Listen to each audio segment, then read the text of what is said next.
and welcome back to Building a Better Britain. My name's Ummar Hanif, and this very quick video is going to look at 4 key pressures and constraints for people in the United Kingdom as we speak. The first one isn't new. The first one is something that we hear about and have heard about for many generations, and that's the cost of living. And the cost of living crisis has got to a point now where we can actually call it a crisis, because the cost of living has shot through the roof for basic necessities like housing, like food, like energy, whilst wages have been relatively stagnant during that same time. So now there's a gap where people can't afford the basics that we once, took for granted.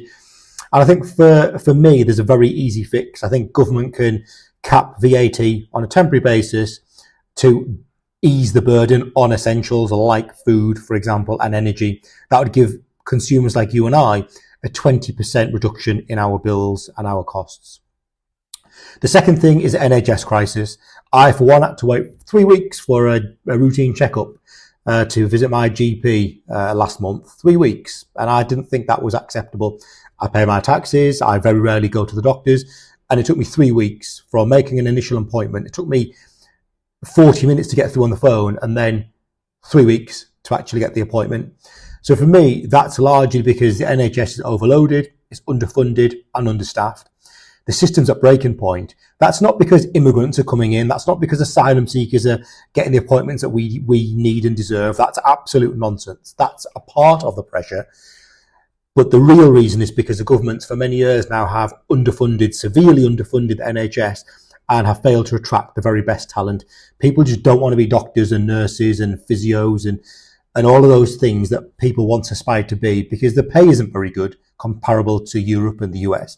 And then on top of that, the working conditions aren't great, as well as the incentives. There's no incentives around housing, around healthcare, or anything like that. There needs to be significant investment. There needs to be significant levels of hiring, and there needs to be better packages available for healthcare staff, as well as digitising healthcare precision as well. We need to be significantly smarter in the way that we use tech, and we need to be smarter in the way that we diagnose illnesses whilst also distributing medicine as well. And that's something that we'll look at in the next video. Immigration pressures as well. We often hear quite often from certain politicians about immigration and the crisis is at breaking point and millions of people are coming to the UK. And I've done a video previously a few weeks ago about that, and that isn't the case. 97% of people that come to the UK come by legal means, through work visas, through student visas, through sponsorship programs. But nevertheless, immigration still is a challenge for the UK. And quite frankly, the system is broken and there's very low confidence in that. And I think for me, the simple fix is we need to align who we bring into the country with where the skills gaps are. So if the skills gaps in engineering, in healthcare, in teaching, for example, those are the areas that we need to bring in. Those are the skill sets that we need to bring into the UK. And unless that people can positively contribute to society, then people shouldn't be allowed into the United Kingdom. Now, that's a very contentious topic, which there's a lot more around that. People fleeing, war zones and other bits and bobs, and we should always remain open to receiving those people, but in proportion to other countries, not just the UK bringing everybody in.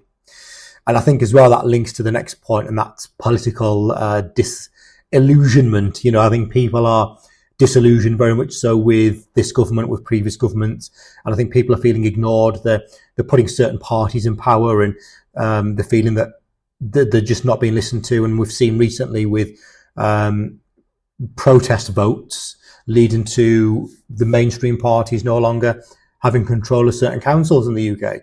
I think for me, simple fixes could be to cap donations, clean up lobbying, and give the real power to real communities by taking it away from Whitehall and moving and devolving that power to local mayors and local devolved administrations. Because what works in London doesn't always work in the northeast, the northwest, and so on. So for me, that's a very quick whistle stop into 4 key areas around cost of living, NHS crisis, immigration, and disillusionment around the political sphere in Whitehall. Hello and welcome back to Building a Better Britain. My name's Ummar Hanif, and this week has certainly been